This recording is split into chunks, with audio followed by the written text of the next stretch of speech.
Merci Adam pour cette présentation. Merci à vous de votre accueil. Merci à Terre et Culture de son invitation. Il y a parfois des moments où les remerciements sont de convenance et je crois qu'aujourd'hui ce n'est pas le cas. En tout cas, je vous le dis. Terre et Culture est une organisation et certains connaissent mes travers d'être parfois un peu peu complaisant, pas toujours sympa. Mais Terre et Culture fait partie des organisations pour lesquelles je n'ai pas besoin de jouer d'hypocrisie pour exprimer des remerciements. D'autant plus que beaucoup de visages ici me sont familiers et beaucoup des personnes, enfin, je crois connaître quelques-unes des personnes ici depuis un certain temps et je crois même pouvoir dire sans flagornerie, et c'est des propos qui n'engagent que moi, qu'il y a aussi des gens ici qui ont inspiré mon cheminement intellectuel. Et je suis d'autant plus honoré, ou même je verserai presque dans le trac de passer juste avant Zovinal Kevonian. Mais c'est comme ça. Je crois que c'est voilà. Je n'aurais pas aimé passer après.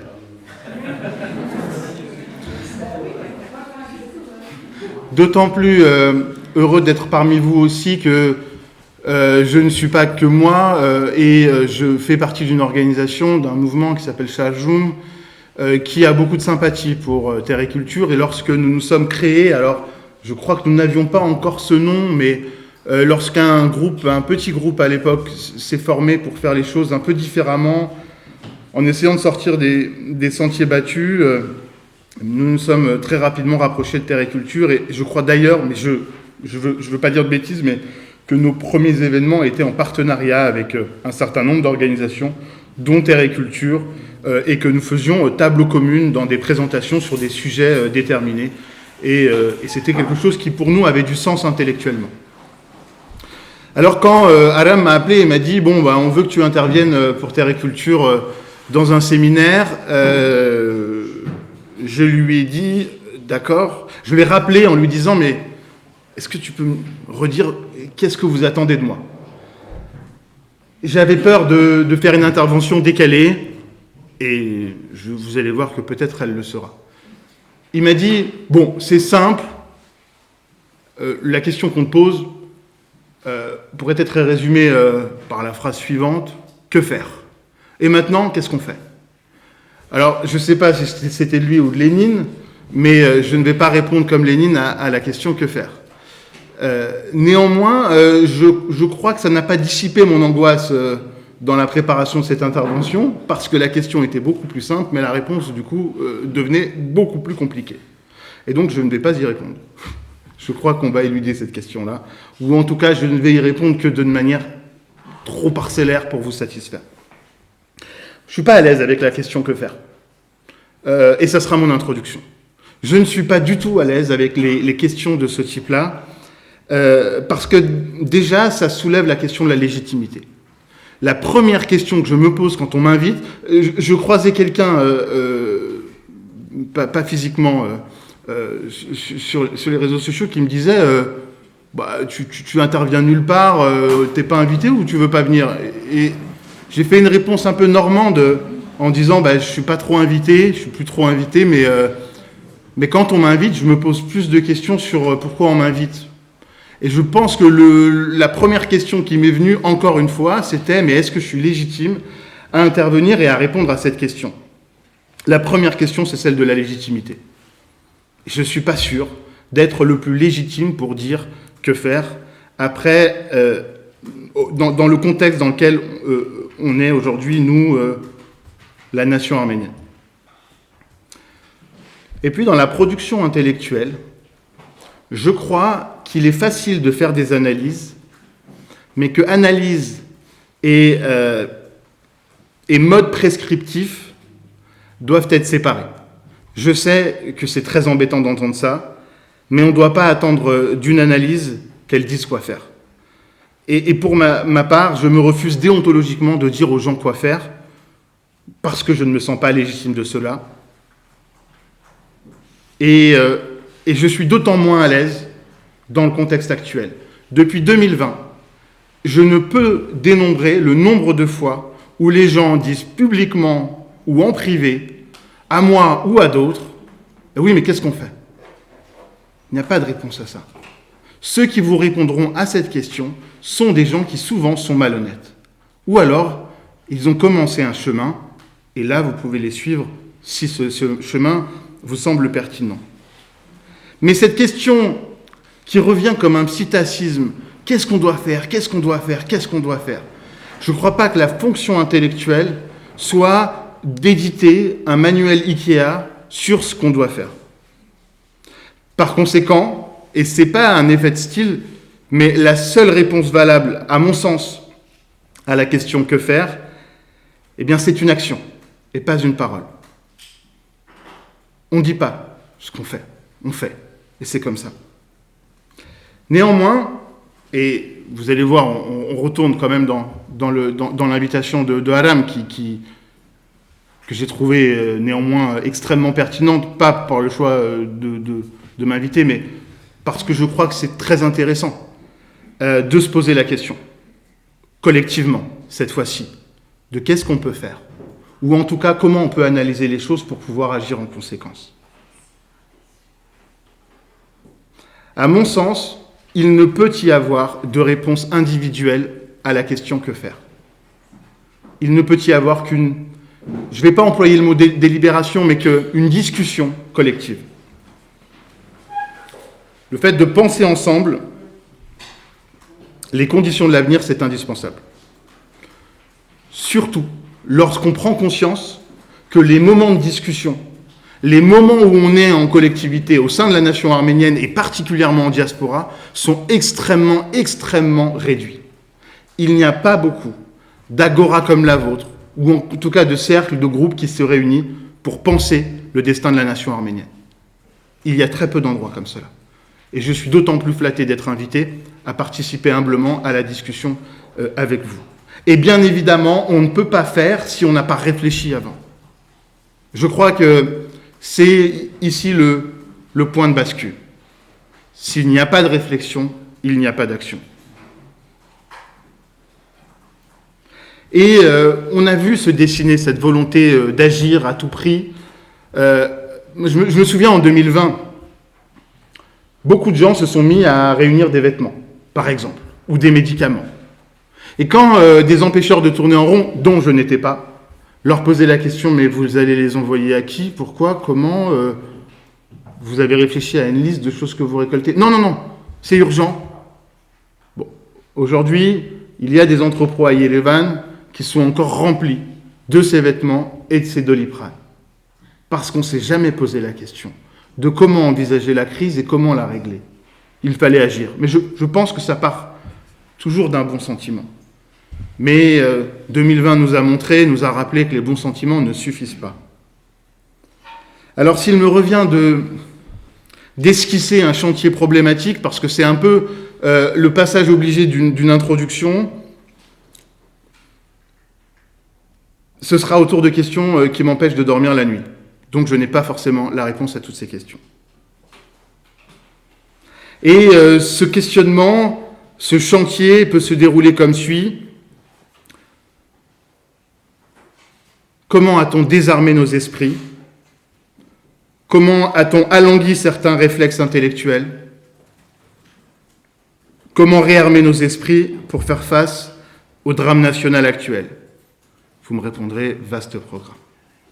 Mais je me contenterai, comme disait Aram tout à l'heure, de poser peut-être plus de questions que d'y apporter des réponses. Et je crois que c'est aussi ça, le travail de quelqu'un qui essaye de réfléchir à une question. Parce que si la fonction intellectuelle a quelque sens, je ne le nie pas, il n'est hélas pas dans la fourniture de réponses toutes faites. Souvent, nous en sommes réduits à désigner les problèmes. Ce n'est pas ne pas être sympa, c'est juste désigner les problèmes.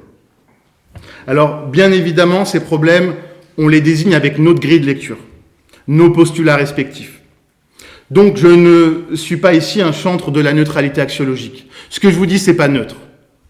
Ce que je vous dis, c'est ce que je pense, et c'est ce que j'essaye de faire avec le mouvement Shaaljoum.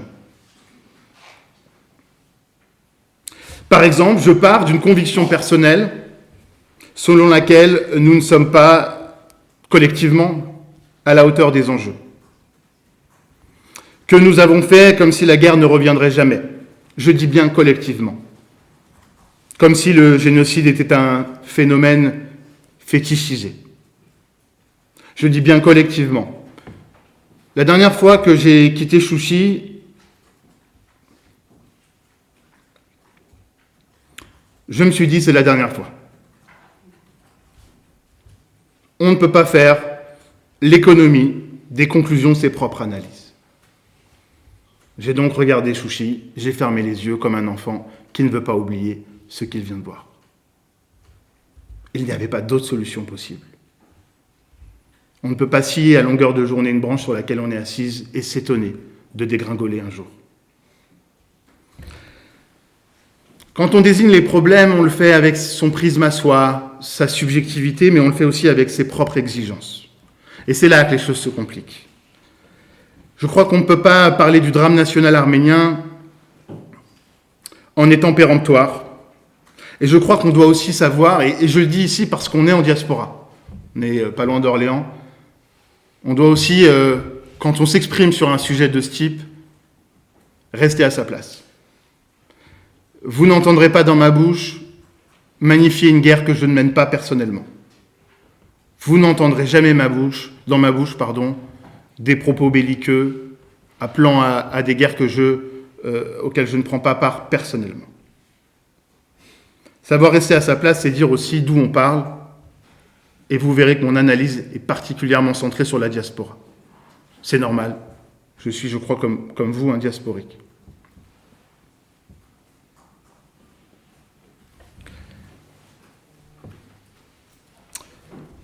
Pour résumer, une analyse, c'est une analyse, que je vous délivrerai, la mienne, pas une recette. Et j'ai intitulé, j'ai sous-titré, le titre de mon intervention en utilisant l'adjectif prospective. Prospective parce que cette analyse veut aussi parler d'avenir. Il y a aussi le mot national, car l'enjeu ne peut pas en être autrement. Je parlerai un peu de pourquoi je crois qu'on ne peut pas faire l'économie d'utiliser le mot nation et que les mots peuple, groupe et communauté ne suffisent pas.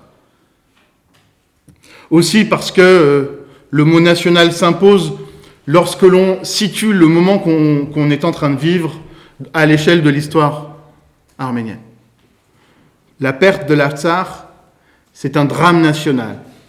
Un drame, mais aussi un drame particulier pour la nation, parce que dans le redressement national arménien, la libération de l'Artsakh était quelque chose d'important.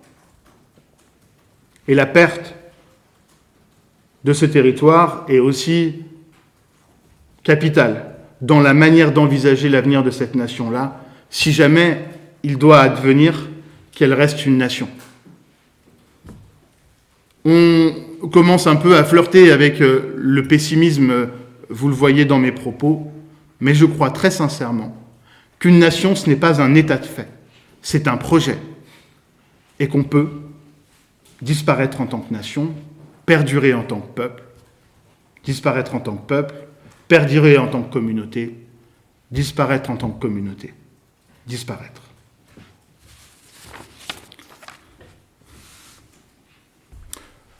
Je parlais de postulats. Le mien et celui du mouvement auquel j'appartiens est que la priorité est le soutien à la résistance arménienne. Et là, on ne va pas se voiler la face. Dans mon titre, il y a « Réarmer les corps ». La résistance, ce n'est pas que philosophique. C'est sur le terrain et ça se porte avec des armes. Et je crois, et je vais vous le dire très sincèrement, que la diaspora n'est pas prête à cela. Elle n'est pas prête, intellectuellement, à soutenir la résistance. Elle n'est pas prête, intellectuellement, dans sa collectivité, dans sa majorité peut-être, en tout cas, en tant que sujet, la diaspora n'est pas prête à soutenir la violence. Pourtant, cette résistance sera nécessairement violente. J'y reviendrai. Elle n'est pas prête parce que ce n'est pas un problème de rationalité, c'est un problème d'habitude. Je ne convoquerai pas ici, en tout cas à ce stade, Bourdieu, c'est un problème d'habitus. Mais on peut l'envisager pas uniquement par Bourdieu, mais par Spinoza et par la Boétie. On s'est habitué. On s'est habitué à obéir. On s'est habitué à baisser la tête, certains le disaient mieux que moi et bien avant. On s'est habitué à baisser la tête, mais surtout à obéir. Et je commencerai par cela. Je commencerai par... Je sais que parfois, quand on invite Charles Joum, on s'attend à... Je n'ai pas trahi à cela, à ce qu'on cite des auteurs... bon, pas trop Lénine, mais bon, j'ai commencé par ça, mais comme Marx, comme Gramsci. Bon. Je commencerai par Placide, Saint Placide.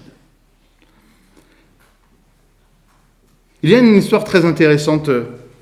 C'est une référence à la vie monacale de Placide. Lorsqu'il était moine, son abbé lui a ordonné de planter un arbuste à l'envers. Placide s'est exécuté. Il a planté ce petit arbre à l'envers.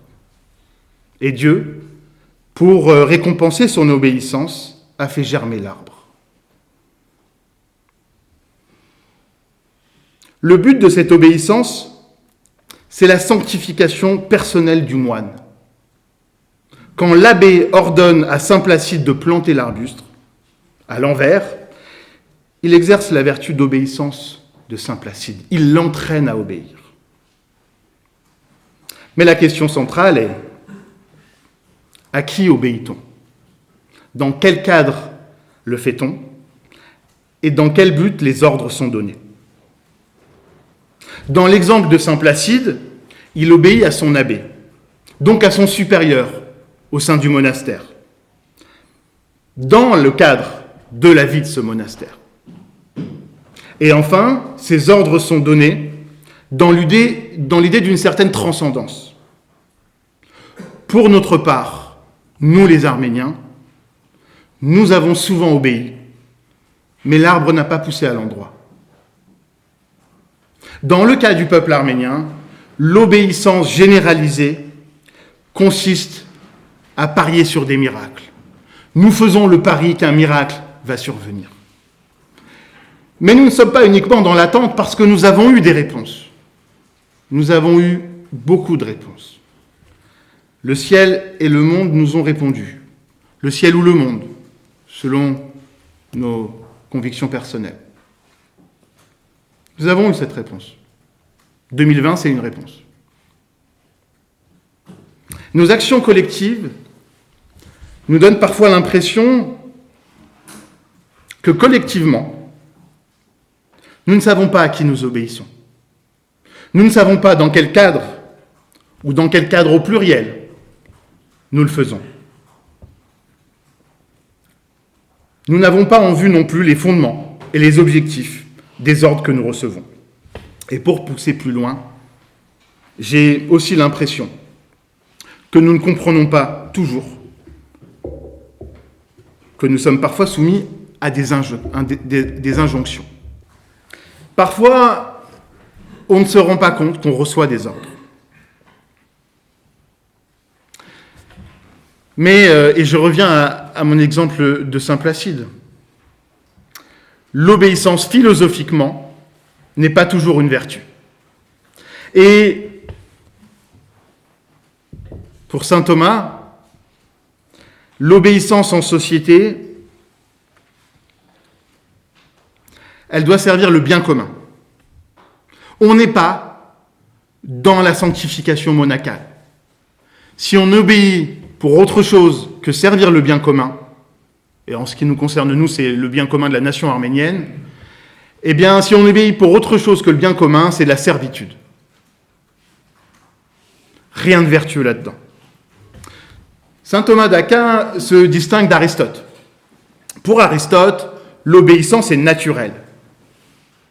L'obéissance, c'est l'apanage des esclaves, des êtres qui sont esclaves par nature, qui sont enclins à l'obéissance par nature. Pour saint Thomas, on ne doit obéir que si ça n'a pas le caractère de nous transformer en esclaves. Donc pour saint Thomas, même l'obéissance encourt une responsabilité. On ne peut pas, en disant « j'ai obéi », se prévaloir de sa propre turpitude. Et en ce sens, l'obéissance, le refus d'agir, l'indolence sont des actions quand même. En elles-mêmes, ce sont des actions. Et le fait de dire « je ne vais pas agir », c'est déjà une action. Car l'obéissance, cela peut être aussi le refus de faire quelque chose. Et même quand elle procède d'une action passive, même lorsque cette obéissance est passive, la nature ayant horreur du vide, la servitude a toujours des maîtres. Et donc, je reviens à ma question. À qui obéit-on ? Quand, le lendemain de la guerre, avec les images des massacres d'Arméniens en Artsakh encore en tête, on met son plus beau costume ou sa plus belle robe pour aller au gala de l'UNESCO, rendant hommage de manière très impromptue, avec un calendrier bizarre, à Henri Verneuil, dans un contexte de complicité manifeste de cette organisation internationale vis-à-vis de l'Azerbaïdjan, à qui obéit-on ? Quand on ne eut pas les présidents de la République française qui vendent des armes à l'Azerbaïdjan, à qui obéit-on ? Quand on partage sur les réseaux sociaux des interventions vides de sens, misérabilistes, inconsistantes, ridicules, d'Arméniens de service, qui sont invités sur les plateaux de télé pour s'exprimer dans la version arménienne de Chalgoumi, à qui obéit-on ? Quand on parle de l'Artsakh comme peuplé de 95% d'Arméniens, sans dire que les 5% restants sont aussi arméniens, donc c'est 100% d'Arméniens, à qui obéit-on ? À quoi succombe-t-on ? Et quand on succombe au discours défaitiste et trompeur, visant à dire que si on lâche l'Artsakh, on sauvera l'Arménie, à qui obéit-on ? À quoi succombe-t-on ? Quand on accepte que les cérémonies du 24 avril soient censurées par l'État français, à qui obéit-on ? Quand je sais que ce n'est pas le cas pour beaucoup d'entre vous, quand on se désolidarise d'un militant de la cause arménienne qui casse la porte de l'ambassade d'Azerbaïdjan dans un contexte où l'on découvre que l'armée de cet État vient de massacrer des femmes arméniennes, à qui obéit-on ? Quand on préfère participer sans trop se poser de questions à un espèce de festival humanitaire, pseudo-humanitaire, sur l'Artsakh, sans se poser les questions des besoins sur place, sur la nécessité d'aider la résistance armée, à qui obéit-on ? À quoi succombe-t-on ? Quand on se laisse folkloriser, à la fois culturellement et politiquement, à qui obéit-on ? Alors, une autre série de questions que je vous promets bien moins longue. À quel ordre obéit-on maintenant ? Ce n'est plus l'entité qui est recherchée, mais l'ordre. L'ordre dans son acception globale. Là, j'ai des pistes de réflexion. Nous sommes, et ne l'oublions pas, nous ne sommes pas un isolat. Nous vivons dans un monde. Et ce monde est gouverné par un ordre mondial interétatique. Vous n'existez pas si vous n'êtes pas un État. Cet ordre mondial interétatique fait fi de l'autodétermination des peuples. Ce concept d'autodétermination des peuples, du droit à l'autodétermination des peuples, c'est un concept de compromis contextuel à un moment historique de décolonisation. Mais ce n'est pas un concept qui prime dans les rapports de force. On est dans un ordre dominé par des États qui ont tiré leur puissance, qui ont tiré leur avantage de la colonisation, de crimes contre l'humanité et de génocide. Allez dire aux États-Unis d'Amérique que les crimes contre l'humanité, c'est mal. Cette vision normative ne les touche pas. Ils ont exterminé les Indiens autochtones, les populations autochtones. Allez dire aux Anglais que tout ça est dramatique, qu'on est en train de commettre un crime contre l'humanité et de coloniser l'Alsace. Eux-mêmes ont fait ça partout et tirent leur puissance de ce fait-là. Allez dire aux Français, allez dire aux Canadiens. On est aussi dans un ordre mondial capitaliste. Qu'on se le dise ou pas, on est dans un ordre mondial capitaliste. Donc ce n'est pas un si grand problème de commercer sur la dépouille du peuple arménien. On est aussi dans un ordre néolibéral. Oui, ces mots sont inquiétants, mais c'est une réalité. Dans cet ordre néolibéral, la notion de peuple, la notion de territoire, la notion de nation, j'irai même pas jusque-là, eh bien c'est problématique. Et donc on ne peut pas tant s'étonner que cela, que cet ordre mondial soit complice des crimes de la Turquie et de l'Azerbaïdjan. C'est dans le processus néolibéral, enfin c'est même endémique au néolibéralisme, c'est le projet du néolibéralisme que de détruire toutes les structures, tout ce qui crée du collectif pouvant résister contre la toute-puissance du marché pur, entre guillemets. Oui, quand vous dites « ma présence sur cette terre est plus importante que des accords commerciaux », vous n'entrez pas dans le cadre de protection du néolibéralisme si tant est qu'il protège véritablement quelqu'un. Et donc votre déplacement est parfaitement compatible avec ce projet.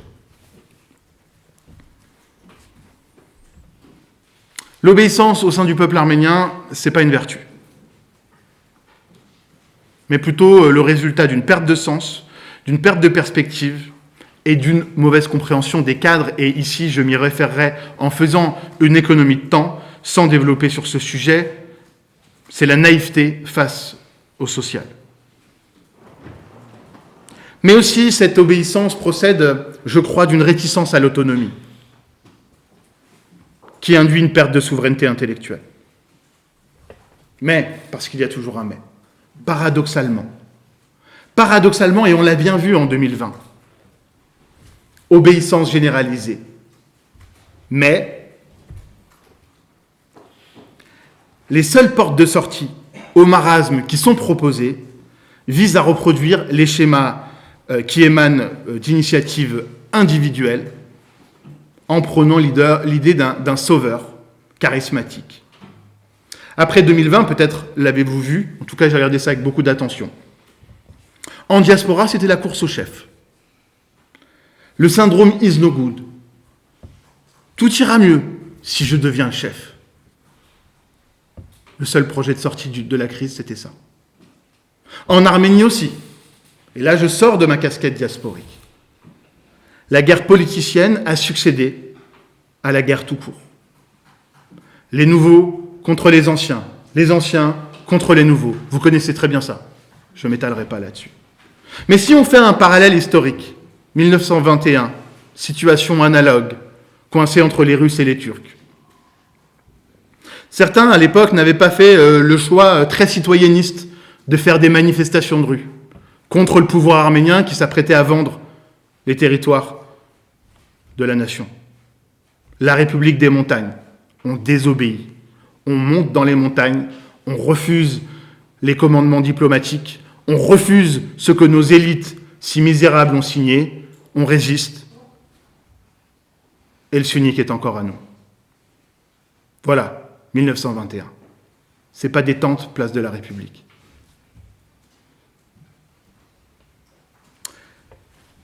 Donc, vous l'avez bien compris, dans mes propos, la réponse à la question « que faire ?» ne peut se cantonner à la seule désignation de nouveaux chefs.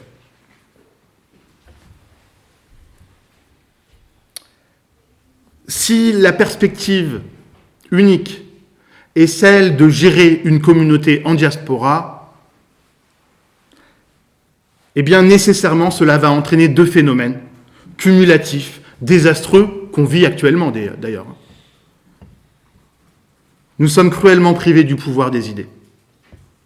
Je ne veux pas faire le platonicien de service, mais nous sommes cruellement privés du poids des idées.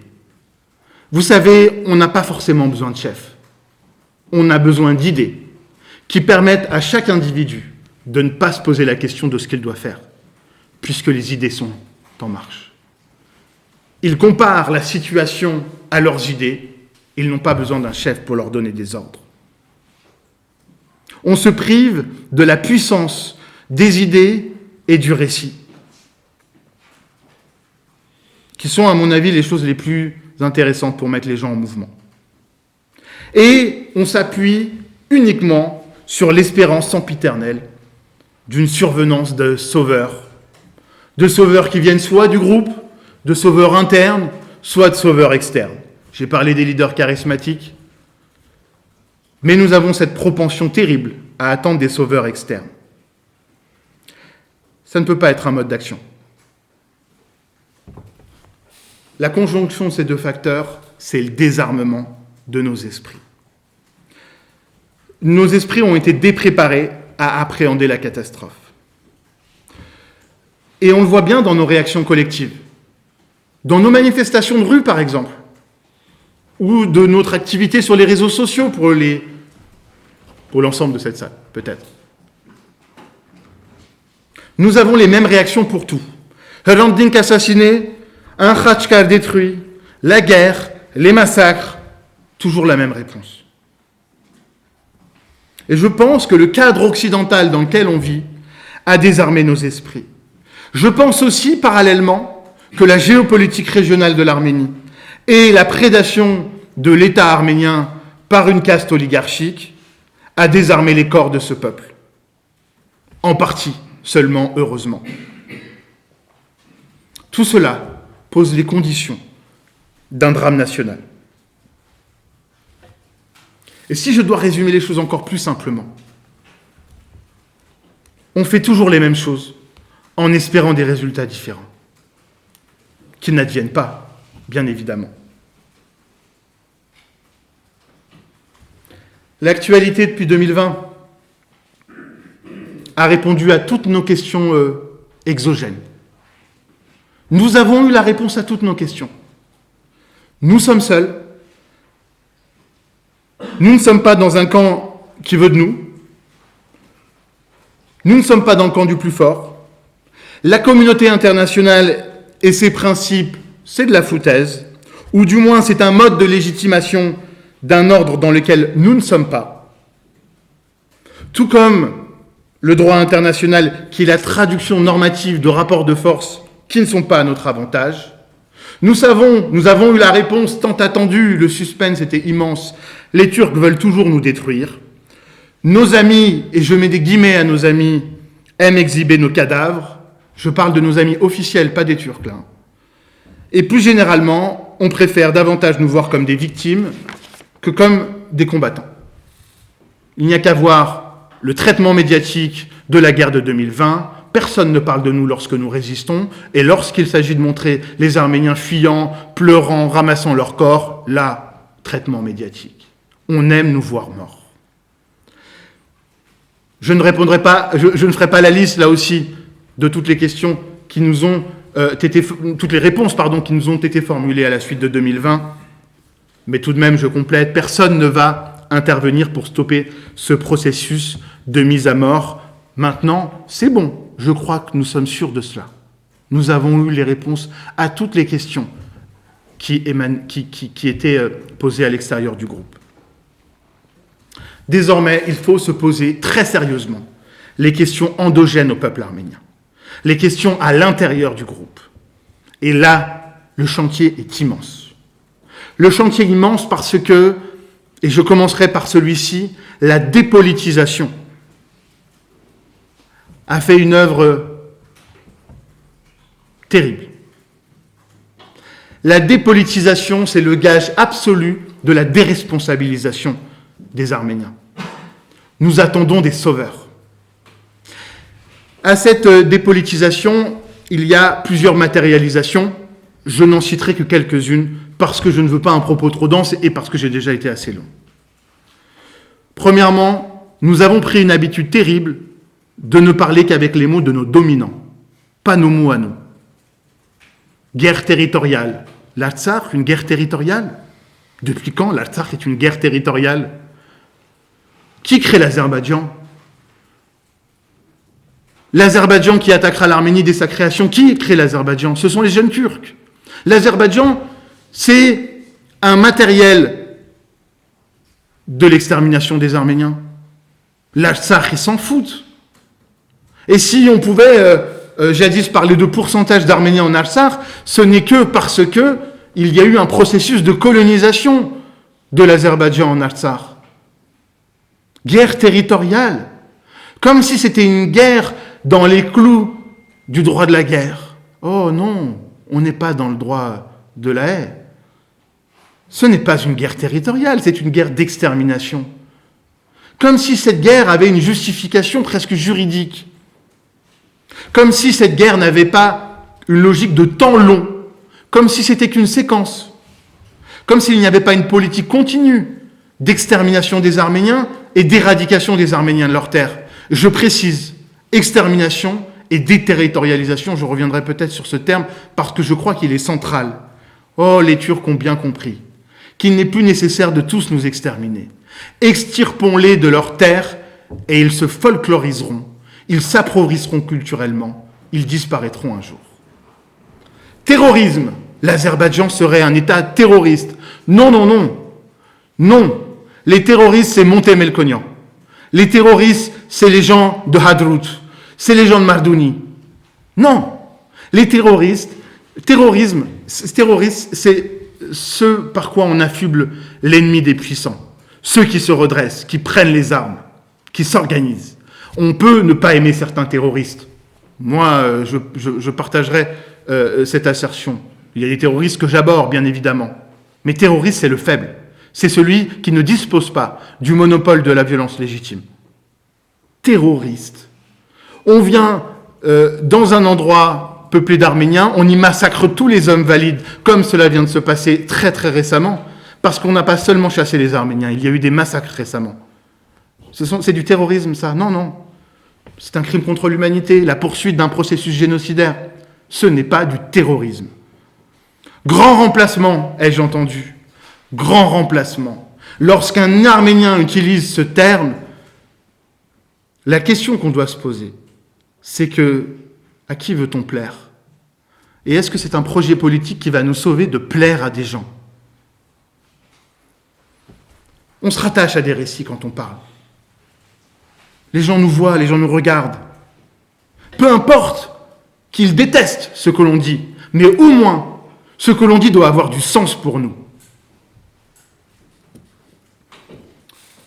Le langage de la domination comme seul mode d'expression des Arméniens, c'est l'appauvrissement de notre camp intellectuel.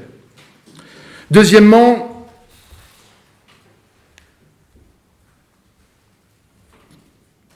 et je crois que dans la dépolitisation, cela fait son œuvre, le discours pacifique, voire pacifiste, a irrigué notre expression.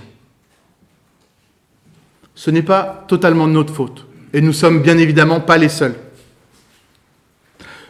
Nous tentons toujours de rattacher notre discours à celui sur les droits humains.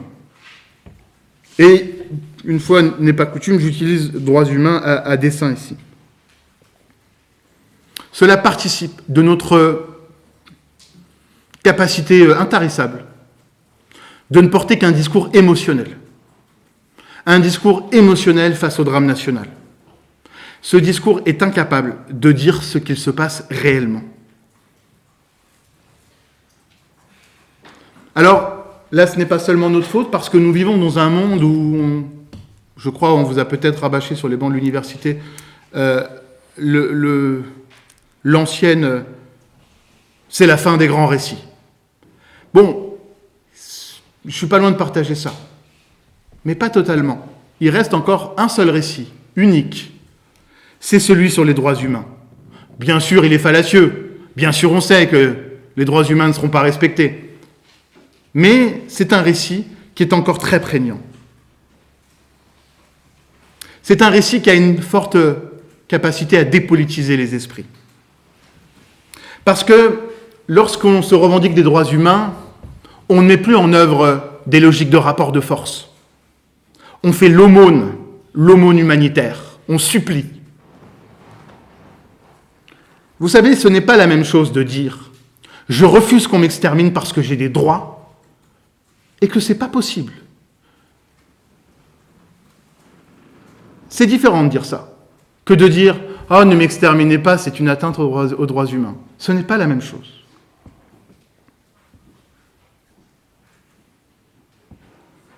En tout cas, ça ne crée pas la même peur chez l'adversaire. Et puis, c'est très confortable de se dire que quelqu'un va agir à notre place. La communauté internationale n'est pas venue. Et dans ce corpus de revendications, il y a ce discours sur la paix victimaire, comme étant une fin en soi. Et je pose cette question sans avoir la réponse, cette fois-ci. La fin est-elle la paix ou la survie du peuple arménien ? Et je crois ici qu'on ne peut pas faire l'économie du mot nation. Si l'on n'a pas un projet national d'autodéfense à la fois intellectuelle et physique, le peuple arménien va disparaître. Pas par la force des choses, par la force de ses ennemis. Et nos ennemis ont mis en place une politique, et ils s'y astreignent, par des moyens différents, de séparation du peuple à sa terre. Et lorsqu'on sépare un peuple de sa terre, on le prive de force. On le prive aussi de la possibilité de devenir une nation. Ou en tout cas, on limite beaucoup cette possibilité. Le but de nos ennemis, pour faire simple, c'est de faire une équation arménien égale communauté. Ils veulent nous communautariser.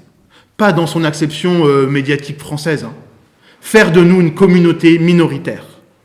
La communauté ne se défend pas. La communauté est soumise. La communauté collabore. La communauté essaye de survivre, de maintenir. Mais la communauté ne se redresse pas. Lorsqu'elle se redresse, elle est peuple et nation.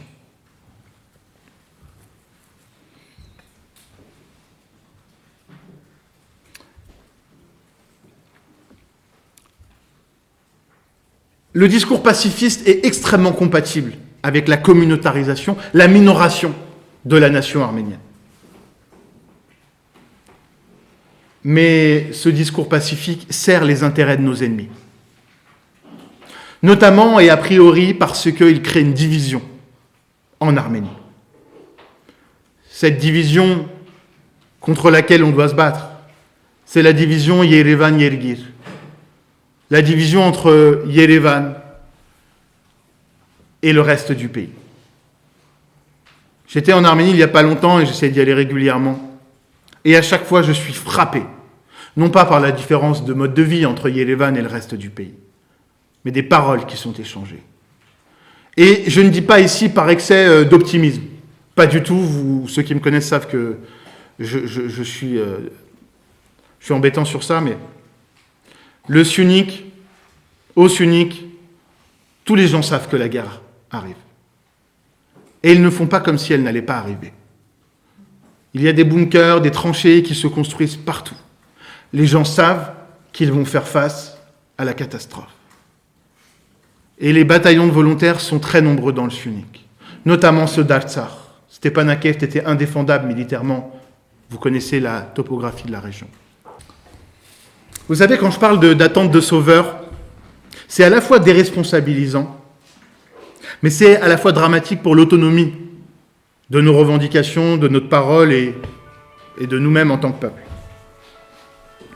Mais les sauveurs ne sont pas uniquement physiques dans la tête du groupe arménien. Beaucoup attendaient des sauveurs institutionnels. Je vous le dis, pas de suspense, ils ne viendront pas. Les Nations Unies, la justice internationale, la justice tout court. C'est un tiers symbolique auquel on peut parfois se rattacher, mais je vous le dis, face aux enjeux qui viennent à nous, avoir des amis imaginaires, ce n'est pas utile. Des sauveurs moraux, la solidarité chrétienne, ça ne viendra pas. Pas plus que de la compassion, ce qui est déjà bien, mais ça ne nous sauvera pas. La géopolitique, les États-Unis vont nous sauver, non. La Russie va nous sauver, non. La France va nous sauver, non. L'Iran non plus, alors qu'il se précipitait pour féliciter l'Azerbaïdjan d'avoir conquis Chouchi. Ici, ce n'est pas mon opinion, c'est la vie géopolitique. Peu importe, pas de sauveur étranger. Et est-ce qu'on veut vraiment d'un sauveur étranger ? Je ne sais pas. Cette attente de sauveur induit une dépossession. La cause arménienne nous a été volée, ou nous l'avons offerte. Qu'est-ce que c'est qu'une cause arménienne qui n'appartient pas aux Arméniens ? C'est une vraie question. Premièrement, le résultat de tout cela, ou en tout cas l'analyse qu'on peut faire de cela, c'est que nous sommes uniquement dans le témoignage. Nous ne nous soucions pas, ou pas assez, de notre pensée propre. Qu'est-ce qu'on pense, bon sang ? Qu'est-ce qu'on pense ? Quand on dit Artsakh, peuplé de 95% d'Arméniens, tous ceux qui sont allés en Artsakh savent que c'est faux. Pourquoi on le dit ? Pourquoi on le dit ? Parce que c'est une convenance ? Parce qu'on ne veut pas avoir l'air chauvin ? Parce qu'on veut avoir l'air neutre dans un monde où personne ne l'est ? Nous faisons du témoignage. Mais nous ne sommes pas des témoins de tout cela. Nous le vivons dans notre chair. C'est notre peuple qu'on extermine. Nous ne sommes pas les témoins de cela. Je repensais à une phrase qui a marqué ma vie. C'est Krikol Beledian qui disait que pendant longtemps, nous nous sommes souciés de l'élaboration unique d'une historiographie sur le génocide des Arméniens et que nous n'avons que très peu traité ce sujet sous l'angle de la littérature. Il prêchait pour sa paroisse, ce qui est normal. Ça m'a interpellé, ça m'a plu. C'est intéressant. L'histoire dit « il », la littérature dit « je », à condition qu'elle soit nôtre, qu'elle parle de nous avant tout. Alors, je ne critique pas l'historiographie, bien évidemment, et je ne critique pas ce mouvement-là. Nous avions besoin d'une reconnaissance institutionnelle, stable, pérenne, rassurante. Et ce n'est pas une critique. Mais nous avons parfois eu tendance à faire des historiens nos porte-parole. Or, premièrement, ce n'est pas leur vocation. Je crois que la plupart des historiens honnêtes refuseraient ce rôle qu'on leur attribuerait. Et puis, s'il y a bien une profession, et ce n'est pas, c'est une autocritique que je peux faire aussi, qui n'est pas exempt de soumission au pouvoir et de consciensualisme, c'est bien celle d'universitaire. Ce n'est pas des gens plus libres. Et ils n'ont pas vocation à être des porte-parole politiques. Et lorsque l'on confie notre histoire, et finalement, parce que ça a une incidence sur la construction mémorielle, une part importante de notre construction, à des tiers, eh bien ça a un impact sur notre construction, sur la construction de notre mémoire collective. Je ne suis pas contre le phénomène mémoriel, hein. Je vous dis juste qu'il faut notre mémoire. Je pense qu'il est urgent de redire « je » et surtout de redire « nous », de reformer notre subjectivité. Alors malheureusement, je ne m'étendrai pas sur ce barbarisme, mais je crois que c'est important de repenser pour nous-mêmes. Et c'est difficile à le dire dans notre société assimilationniste, républicaine, jacobine, universaliste. Mais une pensée arménienne doit d'abord parler aux Arméniens. C'est un travail que nous devons refaire. Nous ne pouvons pas élaborer un discours en ne pensant qu'à la manière dont il sera réceptionné. Arménien dans le regard de l'autre, c'est pas être arménien, c'est être arménien dans le regard de l'autre. Nous sommes dans la catastrophe. Nous avons le luxe de pouvoir dire « je », le luxe de pouvoir déplaire, se tromper. Je pense qu'il est intéressant de le faire. Que vont-ils penser ? Va-t-on leur déplaire ? Mais vous vous rendez compte, on va se retrouver seul. On est seul. On est seul.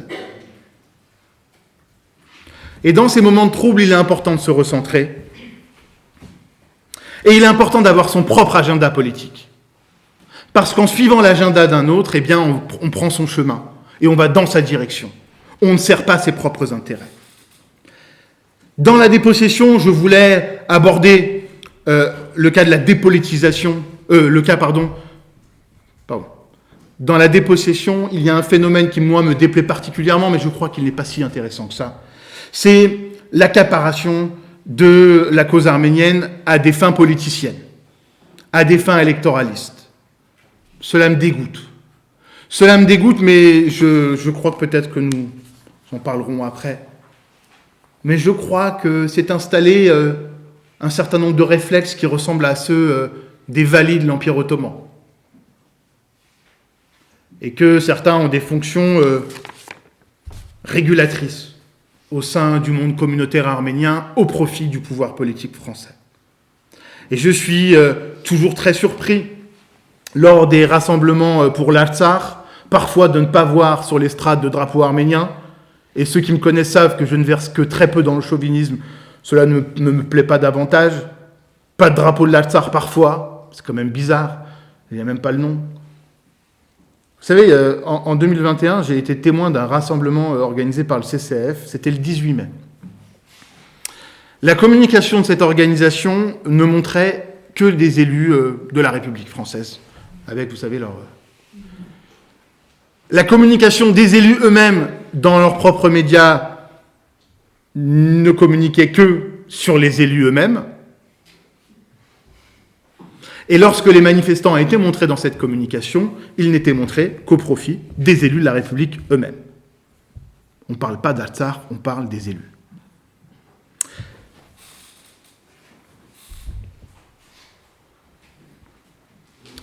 Un autre phénomène que je voulais aborder avec vous est celui de l'externalisation de la cause arménienne.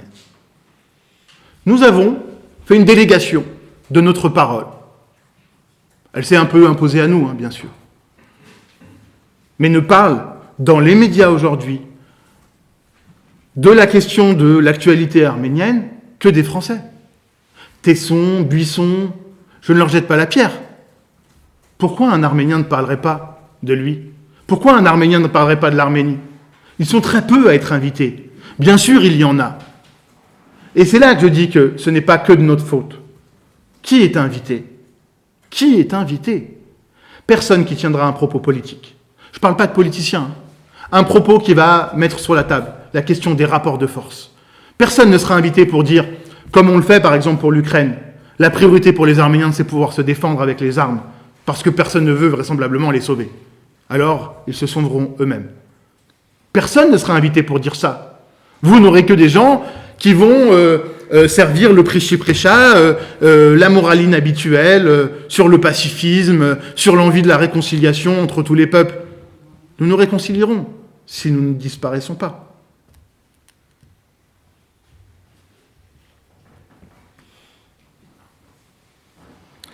Vous savez, je crois qu'il va falloir se départir de ces injonctions de ne parler qu'en des termes comme l'Azerbaïdjan veut l'Arménie, l'Arménie veut la paix, ou des choses comme ça. L'enjeu, c'est la guerre. C'est triste, ça me morfond, mais c'est la guerre. Et soit on reste dans le monde des bisounours, et soit on essaye de contribuer à l'effort de guerre intellectuellement et physiquement. C'est dur, mais c'est comme ça. Et je vais vous dire quelque chose. Dans le monde des bisounours, il n'y a pas d'Arméniens.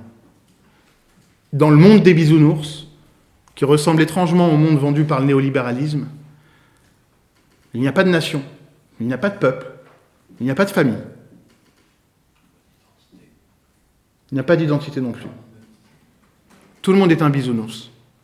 Et dans ce monde-là, peut-être que certains le veulent, mais moi je ne le veux pas parce qu'il n'y a pas d'Arméniens. Alors ça nous renvoie au choix des armes. Et je serai très court là-dessus parce que je crois être en passe de presque dépasser mon temps de parole. Le choix des armes. Comment lutte-t-on ? Alors, c'est la question la plus simple de mon intervention. C'est l'ennemi qui l'a choisi. C'est un personnage dont je ne suis pas un fan absolu, mais peu importe, je préférais son épouse. Nelson Mandela qui disait les opprimés ne choisissent jamais les armes de la lutte, c'est toujours l'oppresseur qui fait ce choix-là. Ils ont choisi leurs armes. C'est la guerre. C'est les bombardements. C'est les massacres.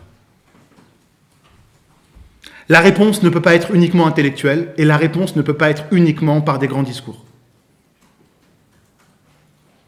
Mais attention, ce n'est pas que la guerre, parce que l'Azerbaïdjan a imposé et va imposer une paix. Oui, la paix des vainqueurs. Et cette paix, elle tient en un discours, il en fait souvent, mais le discours d'Aliyev après 2020, notamment celui où il est interviewé par la presse occidentale, il le dit. Nous voulons le désarmement des Arméniens. Et d'ailleurs, très récemment, au moment de la prise de Stepanakert, il y avait une liste de 400 hommes qui devaient être arrêtés. Le désarmement, c'est aussi l'arrestation des hommes valides capables de se battre. Le désarmement total de la nation arménienne. Quand j'étais jeune et que je lisais les textes de loi de l'Empire ottoman qui interdisaient aux Arméniens de pratiquer leurs rites funéraires, etc., je voyais toujours, occidental que je suis par la force des choses, des révolutionnaires arméniens se plaindre qu'on leur refusait le droit de porter des armes. Et je me disais tout de même porter des armes. Mais oui, la fonction principale de porter des armes, c'est d'être en capacité de résister face à l'oppresseur. Nous allons nous enlever toutes nos armes, intellectuelles, physiques, et même nos corps. Le discours d'Aliyev de 2020 nous dit désarmement, humiliation, disparition. Septembre 2022, on offre Belzor et tous les villages qui permettent de faire la jonction entre l'Arménie et l'Artsakh qui restait. C'est nous. Forcés, mais c'est nous. Septembre 2023, un an après, prise de l'Artsakh. Vous l'avez compris. L'ennemi va nous faire triompher à notre propre disparition. Va nous faire agir au triomphe de notre propre oppression. Vous savez, j'avais commencé par Placide et je finirai par la cage de fer. La cage de fer que vous voyez peut-être dans l'imagerie coloniale. Les colons britanniques aux Bahamas mettaient les rebus, les gens revêches, les rebelles, dans des cages et les exposaient au public. Ces cages étaient particulières. Le condamné est mis dans une cage où lorsqu'il se tient au barreau de celle-ci, il se coupe les mains. Et on le met sur 2 étriers en équilibre. Et entre ses jambes, il y a une lame. On l'expose au public. Et à chaque fois qu'il s'affaisse par fatigue, par faim, il se coupe, il souffre, il ne meurt pas tout de suite. Et à chaque fois qu'il essaye de se redresser, il se coupe les mains. Voilà ce qu'on va nous faire. en nous exposant au public. Je crois que ça a du sens. On va nous faire agir comme nos propres bourreaux. Et je crois qu'il ne faut pas perdre cela à l'esprit. Mais attention, on va nous proposer une porte de sortie, peut-être. Cette porte de sortie, c'est le néolibéralisme. C'est de dire, si vous cessez d'être arménien, ou si vous êtes des Arméniens folklorisés, alors vous pourrez continuer à parler votre langue, une langue très appauvrie. Vous pourrez pratiquer votre religion, un peu comme on vous le dira de le faire. Vous pourrez toujours danser des coachali,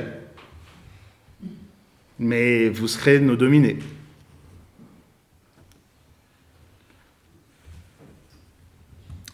La carotte, c'est les corps alanguis par l'économie de marché, par la consommation. On voit bien que cette promesse n'est jamais tenue. Elle ne profite qu'à certaines personnes. Et puis un jour, le néolibéralisme se dressera devant nous et dira « Oh, votre histoire de religion, non, on annule ça aussi. Vos familles, non, c'est pas intéressant. Vos groupes, non. »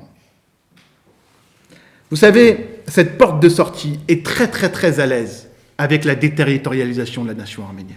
Très à l'aise. Vous continuerez à être arménien en Allemagne, en Suède. Pourquoi avez-vous besoin d'un pays? Pourquoi avez-vous besoin d'une nation? Pour nous défendre.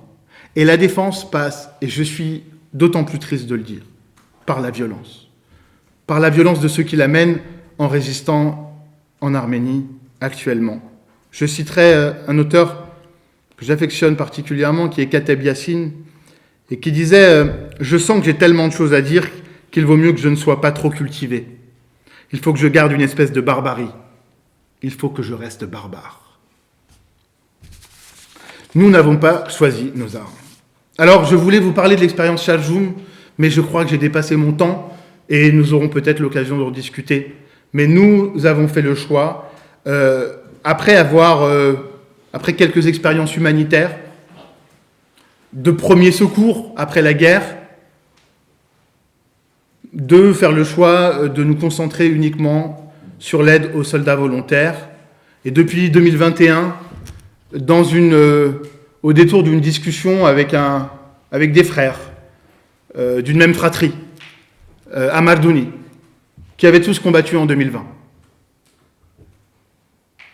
Et on leur disait « Que faire ?» Et ils nous répondaient « La guerre n'est pas finie, nous avons besoin de tenues blanches. » Qu'est-ce qu'une tenue blanche? Fin de la guerre de 2020, il neige trop tard, Chouchi est déjà perdu. Ils ont besoin de camouflage blanc. Un copain m'appelle et me dit « Ils ont besoin de camouflage blanc. » Nous sillonnons les magasins de chasse à Paris et nous trouvons très cher des camouflages blancs.